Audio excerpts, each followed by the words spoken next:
Namaste. Welcome to the fourth session, and it is the last session in fourth module of 18CS 44 Microcontroller and Embedded Systems course.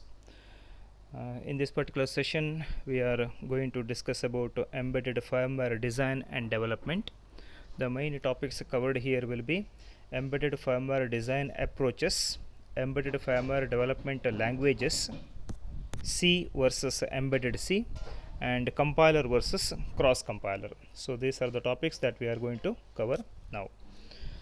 Embedded firmware design and development is the chapter title. So embedded firmware, the firmware, it is the master brain of the embedded system. Embedded firmware is usually stored at a permanent memory, that is read-only memory section, and embedded firmware is responsible for controlling various peripherals of embedded hardware and generating response in accordance with the functional requirements mentioned in the requirements of a particular embedded product. Designing embedded firmware requires understanding the particular embedded product hardware, like various components, component interfacing, memory map, IO details, etc. Also configuration and register details of various hardware chips used and some programming languages. The low level language or high level languages like C, C++, Java is also okay. Embedded firmware development process starts with the conversion of the firmware requirements into a program model using modeling skills like UML, Unified Modeling Language, or flowchart based representation. The UML diagrams or flowchart gives a diagrammatic representation of the decision items to be taken and task to be performed. Embedded firmware design approaches. The firmware design approaches for embedded product is purely dependent on complexity of the functions to be performed, the speed of the operation required, etc.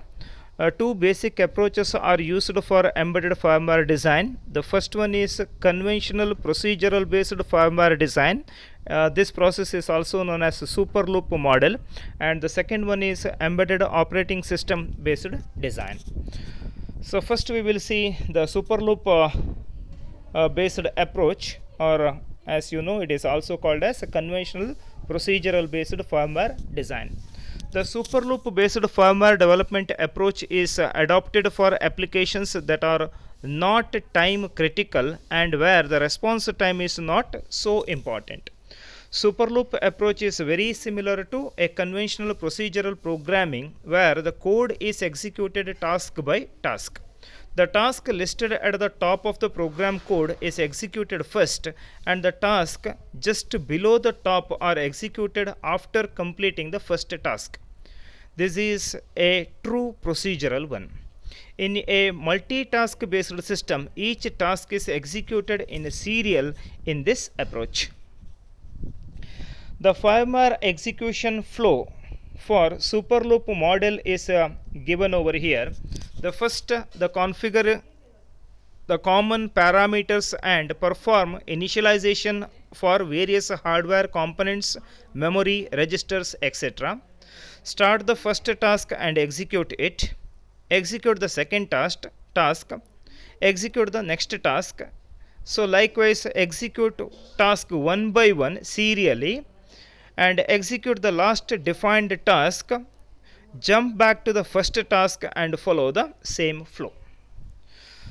From the firmware execution sequence, it is obvious that the order in which the tasks to be executed are fixed and they are hard coded in the code itself. Also, the operation is infinite loop based approach.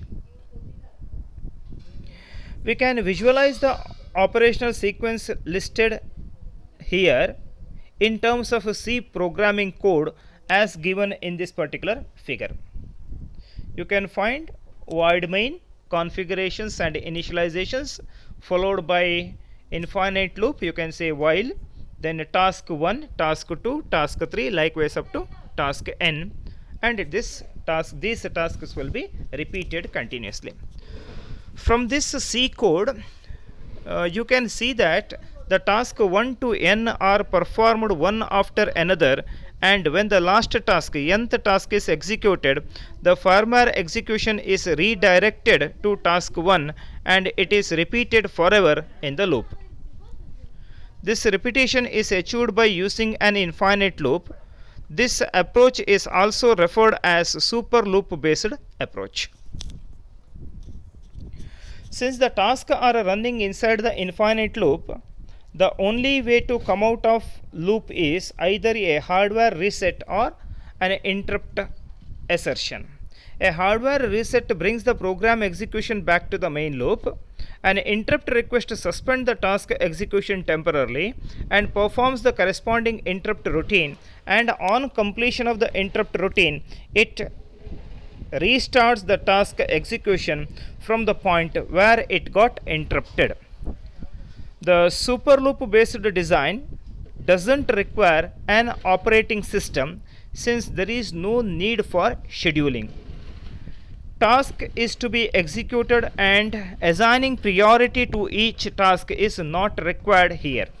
In a super loop based design, the priorities are fixed and order in which the task to be executed are also fixed, so there is no need of an operating system. Hence, the code for performing these tasks will be residing in the code memory without any operating system image. Superloop based design is deployed in low cost embedded products and products where response time is not time critical. Some embedded products demand this type of approach. For example, reading or writing data to and from a card using a card reader requires a sequence of operations like checking the presence of the card, authenticating the operation, reading or writing, etc.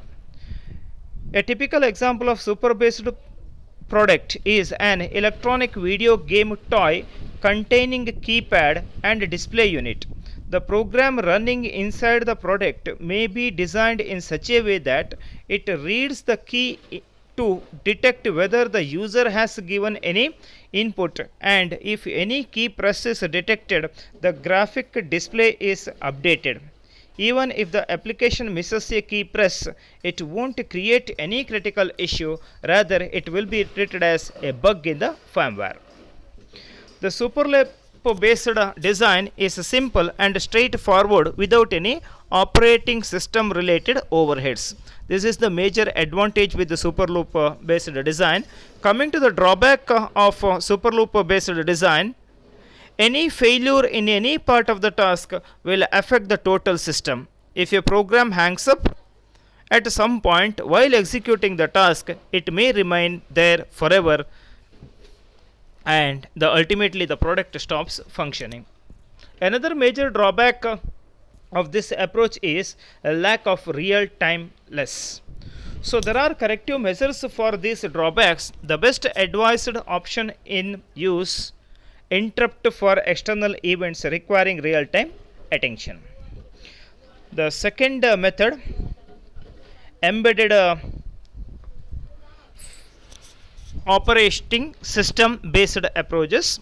The operating system OS based approach contains operating systems which can be either a general purpose operating system GPOS or a real time operating system RTOS at host to host the user written application firmware.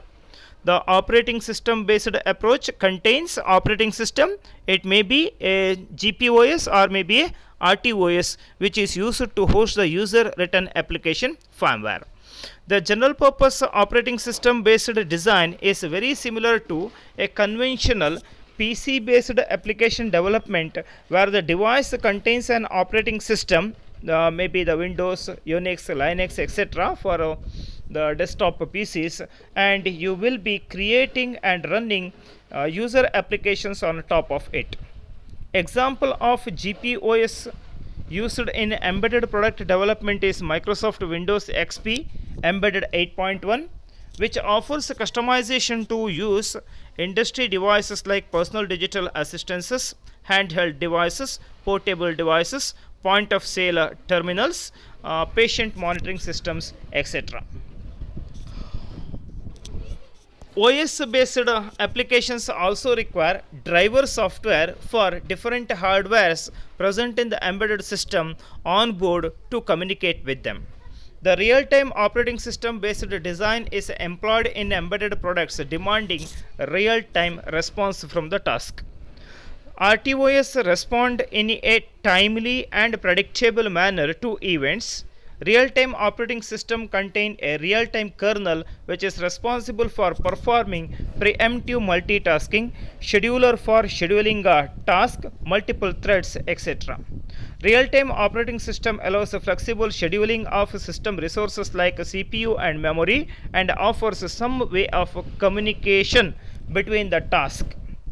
Windows Embedded Compact, PSOS, VxWorks, ThreadX, Micro-C, Embedded Linux, Symbian, etc. are examples of RTOS employed in embedded product development. Next topic is about embedded firmware development languages. Embedded firmware can be a target processor controller specific language like assembly language or very low level languages, or the embedded firmware can be a target processor or controller independent language like C, C++, Java, etc., commonly known as a high level language, or a combination of assembly or high level language.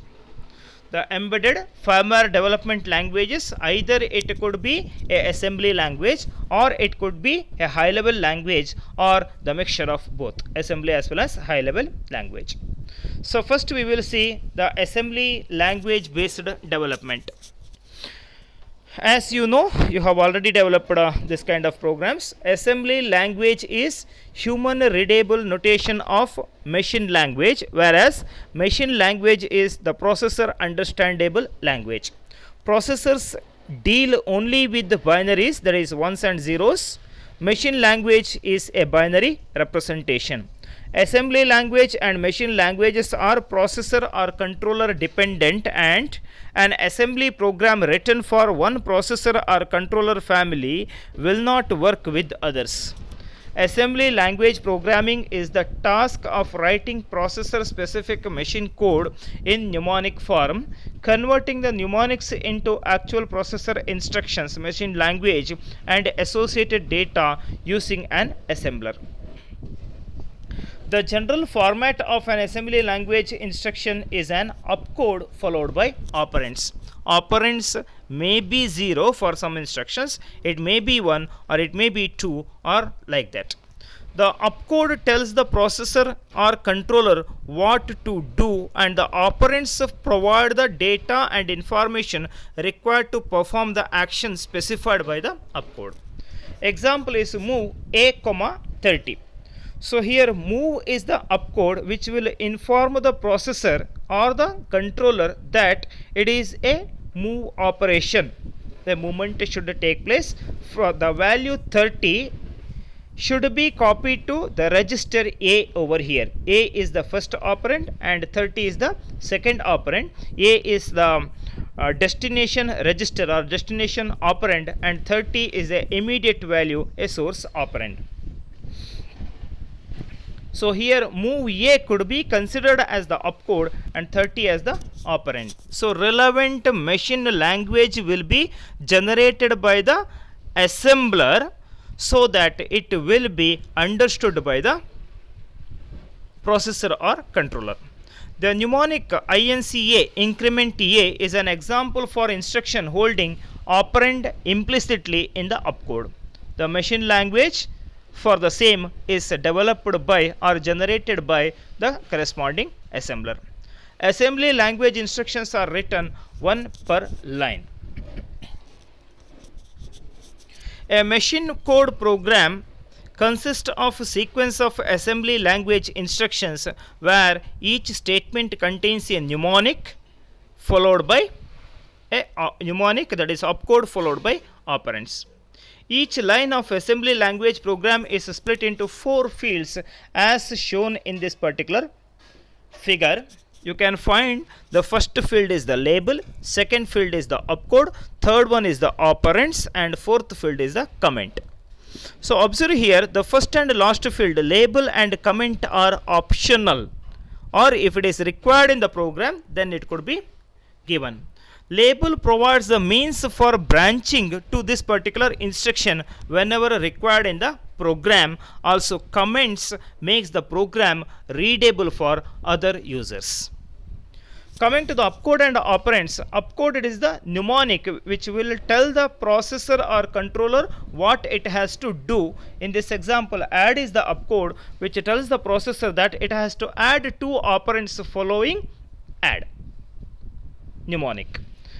So here A is the destination operand, represents a register of the processor or controller, and the content of register A will be added with the immediate value 30, and result will be saved in the register A only.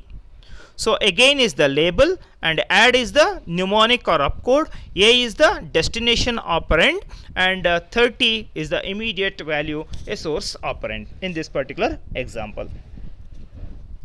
The sample code given over here using 8051 assembly language illustrates the structured assembly language programming. Each assembly instruction should be written in a separate line as given over here. Delay, DELAY, followed by colon, which will be the label. Then we can find move R0, 255. That is 255 will be copied to the register R0. DJNE, that is decrement the content of R1, and loop till R1 becomes equal to 0. That is jump not equal. If it is not equal, keep jumping. Otherwise, if it is equal, that is R1 equals 0, then come out of the loop. So finally return to the calling program, to the main program. So the assembly program contains the main routine, and it may or may not contain subroutines. The example given above is a subroutine which can be invoked by a main program by the assembly instruction call delay. Label can also be directly replaced by putting the desired address first and then writing the assembly code as given below. You can type org0100h. That means from the 100th location, the code memory, this particular set of code will be saved. The assembly language program written in the assembly code is saved as .asm assembly file or .src source file. Any text editor like Notepad, WordPad from the Microsoft, or the text editor provided by the IDE, integrated development environment tool, like Keel, whatever we are using, can be used for writing the assembly instructions. When a program is too complex or too big, the entire program can be divided into sub-modules, and each module can be reusable, and this type of approach is called as modular programming. Modular programs are usually easy to code, debug, and alter. Source file to object file translation. Translation of assembly code to the machine code is performed by the assembler. Keel software is a popular assembler for 8051 family microcontrollers.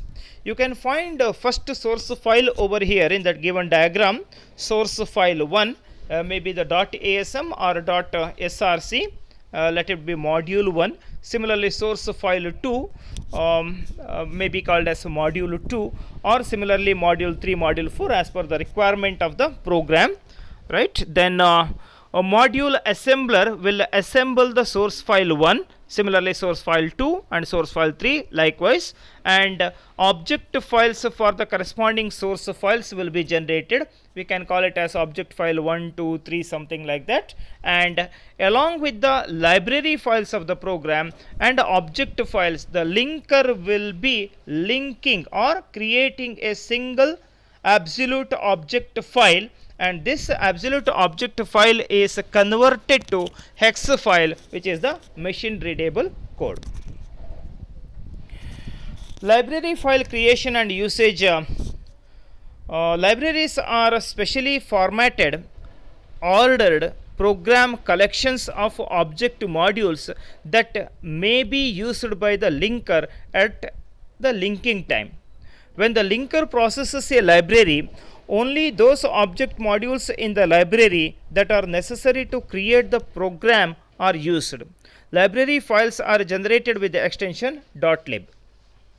Library is some kind of source code hiding technique. If you don't want to reveal the source code behind the various functions you have written in your program, and at the same time you want them to be distributed to application developers for making use of them in their applications, you can supply them as library files and give them the details of the public functions available from the library, like function name, function input, output, etc. For using library file in project, add the library to the project.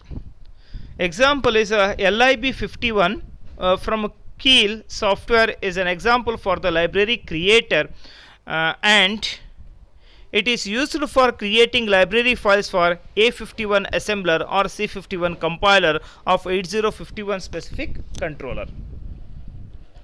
Linker and locator. Linker and locator is another software utility responsible for linking the various object modules in a multi-module project and assigning the absolute address to each module. Linker is a program which combines the target program with code of the other programs or modules and library functions. During the process of linking, the absolute object module is created as shown in the diagram here. The object module contains the target code and information about other programs and the library routines that are required to call during the program execution. The absolute object file is used for creating the hex files for dumping into the code memory of the processor or controller. BL51 from Keil Software is an example for a linker and locator for A51 assembler or C51 compiler for 8051 specific controller. Object file to hex file converter. Hex file is the representation of machine code, and hex file is dumped into code memory of the processor or controller. The hex file representation varies depending on the target processor or controller make. For Intel processors or controllers, the target hex file format will be Intel hex, and for Motorola, the hex file should be in Motorola hex format. Hex files are ASCII files that contain a hexadecimal representation of a target application. Hex file is created from the final absolute object file using the object to hex file converter utility. QH51 from Keil Software is an example for object to hex file converter utility for A51 assembler or C51 compiler for 8051 specific controller. Now let us see the differences, advantages of assembly language based development. Coming to the advantage, efficient code memory and data memory usage, that is memory optimization efficiency is possible over here. And second one is high performance, low level hardware access, and the fourth one is code reverse engineering. So these are the four main advantages of assembly language based development. Coming to the drawbacks, high development time because it is based on assembly instructions. Developer dependency, so whatever the code written is by a particular programmer is dependent on his view or his ideology, which may be difficult for the others to understand. And the third main drawback is non-portability. It is a processor or controller specific. Whatever the code or program written is processor or controller specific, and it cannot be run in any other processor or controller. So it is non-portable.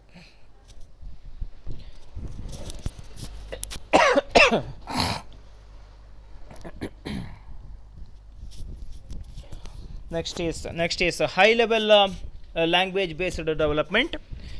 Any high level language, say C, C++ or Java, with a supported cross compiler for converting the application development in high level language to target processor specific assembly code for a target processor can be used for embedded firmware development.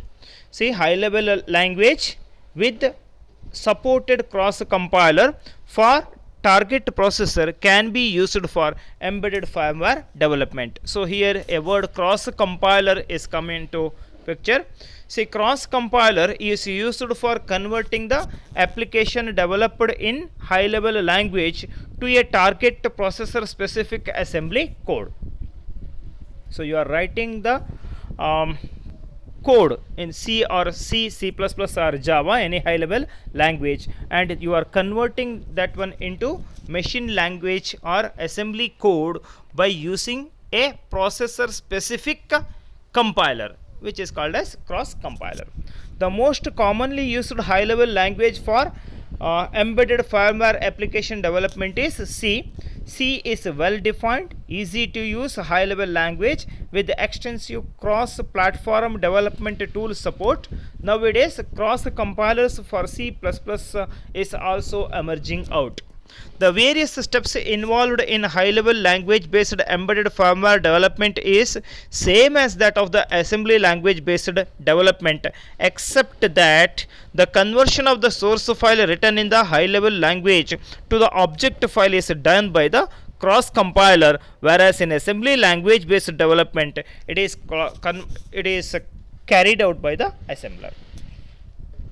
The various steps involved in the conversion of the program written in high level language to corresponding binary file or machine language is illustrated in the following figure.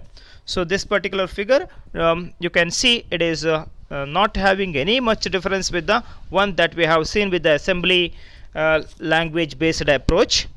So there we have used the assembler to convert the source file into object file. Here we are using cross compiler. The steps, everything remains the same. The same application will be hold good here also. So coming to the advantages of high level language based development, first thing is reduced development time. We are using high level language, obviously the programming will be independent of the hardware, and hence it is very easy. So development time will be minimum. Developer independency. So high level language will be easily understood by any good programmer, so it is independent of the developer.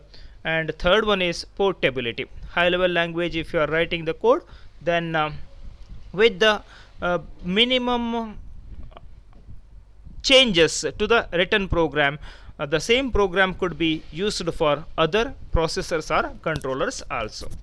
Drawbacks of high level language based development: cross compilers available for high level languages may not be so efficient. And second point is investment required for high level language based development tools is little bit high. The third approach is mixing assembly and high level languages. So certain embedded firmware development situations may demand the mixing of high level language with assembly and vice versa. The high level language and assembly language are usually mixed in three ways. The first method is mixing assembly language with high level language. The second method is mixing high level language with assembly language, and the last one is inline assembly programming.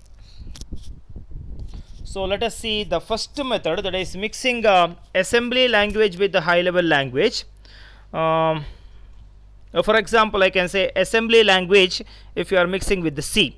Assembly routines are mixed with C in situations where entire program is written in C and the cross compiler do not have a built-in support for implementing certain features like interrupt service routine functions ISR, or if the programmer wants to take advantage of speed and optimized code offered by machine code generated by handwritten assembly rather than cross compiler generated machine code. Mixing C and assembly is a little complicated in the sense the programmer must be aware of how parameters are passed from C routine to the assembly and values returned from the assembly routine to the C, and how assembly routine is invoked from C code. So some steps are given which will give an idea how C51 cross compiler performs the mixing of assembly code with C. You can find these steps over here. Some 5 steps are written.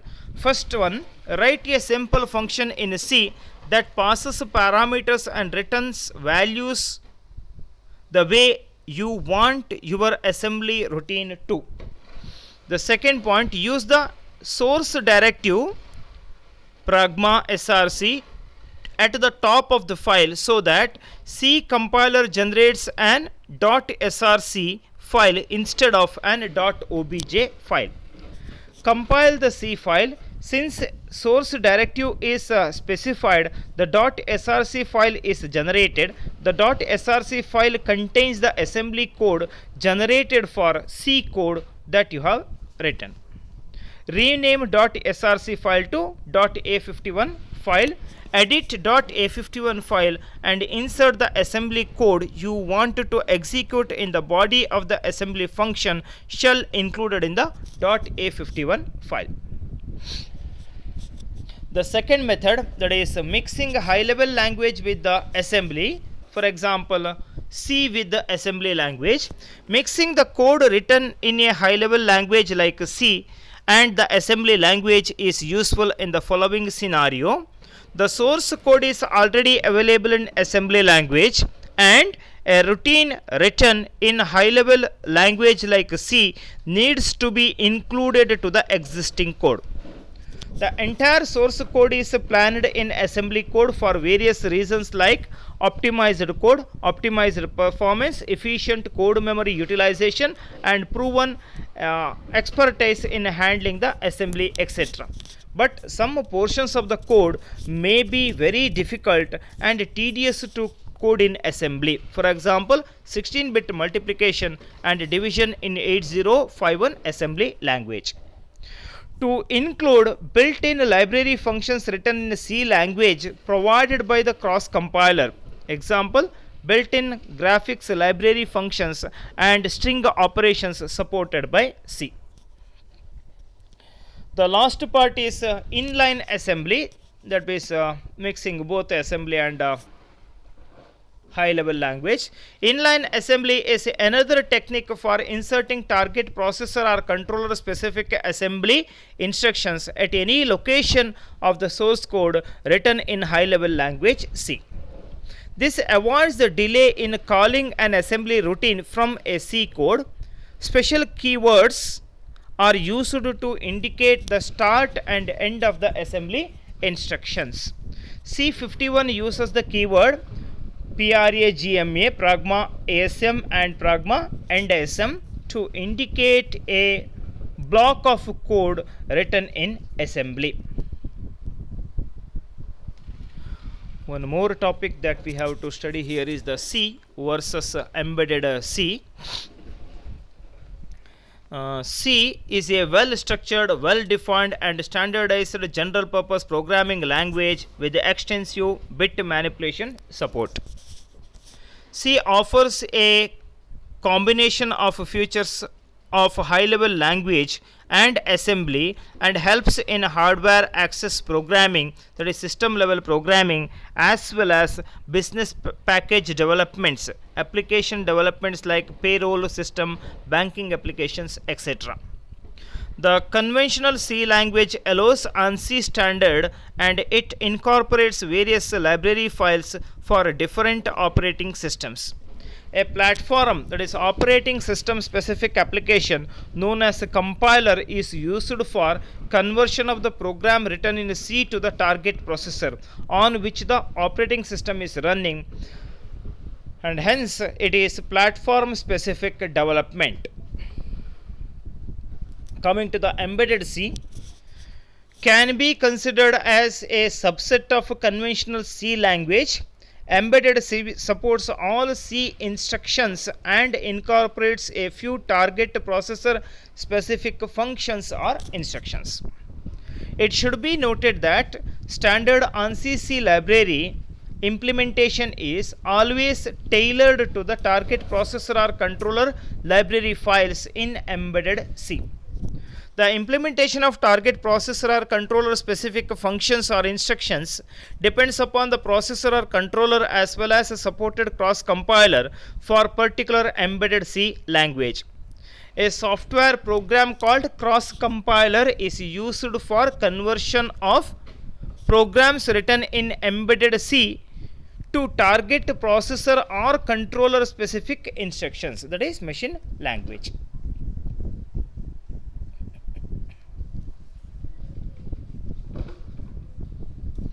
So here is the difference between C as well as embedded C.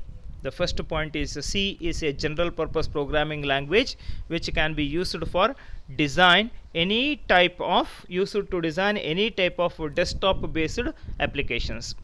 On the other hand, embedded C is extension of C language and is used to develop microcontroller based applications only. Second point is C language program is hardware independent, embedded C program is hardware dependent. Third point is C language uses standard compilers to compile and execute the program. The embedded C requires specific compilers that are able to generate particular hardware or controller based output, called cross compilers. The last fourth point is C readability, modifications, bug fixing, etc. are very easy in a C language program. Coming to the embedded C, readability, modifications, bug fixing, etc. are not so easy in a embedded C language program. Last topic is cross compiler versus cross compiler. We will see the exact difference between we will see what is a compiler and what is a cross compiler, then exact difference between compiler as well as cross compiler. As you all know, compiler is a software tool that converts a source code written in a high level language on top of a particular operating system running on specific target processor architecture.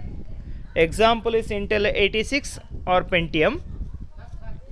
Here the operating system, the compiler program and the application making use of the source code run on the same target processor.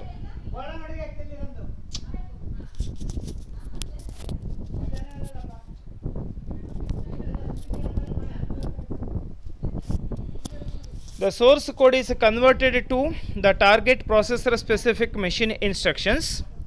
The development is platform specific, operating system as well as a target processor on which OS is running. Compilers are generally termed as native compilers. A native compiler generates machine code for the same machine or the processor on which it is running. Coming to the cross compilers are software tools used for cross-platform development applications. In cross-platform development, the compiler running on a particular target or processor. In a cross-platform development, the compiler running on a particular target processor or operating system converts the source code to machine code for a target processor whose architecture and instruction set is different from the processor on which the compiler is running, or for a operating system which is different from the current development environment operating system.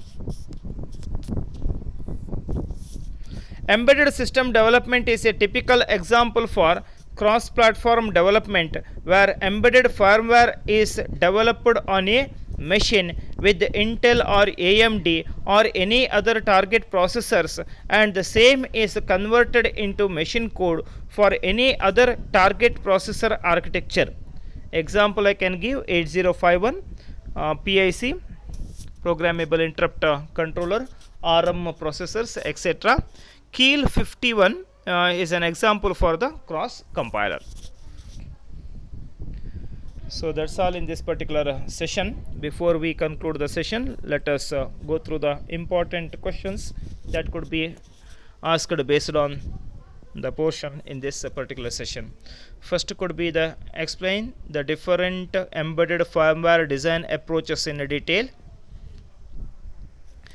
Then two firmware approaches we have seen. One is the super loop based, as well as another one is the OS based. These two we have to explain. The same question can be put in other words, like what is the difference between super loop based and OS based embedded firmware design? Which one is better approach?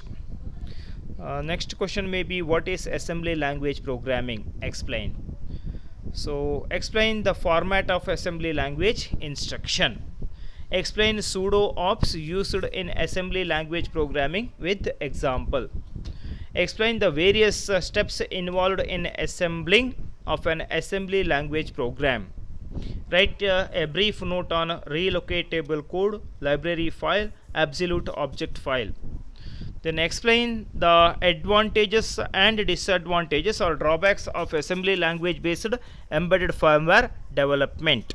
Explain the high level language based embedded firmware development. What is the difference between the compiler and cross compiler?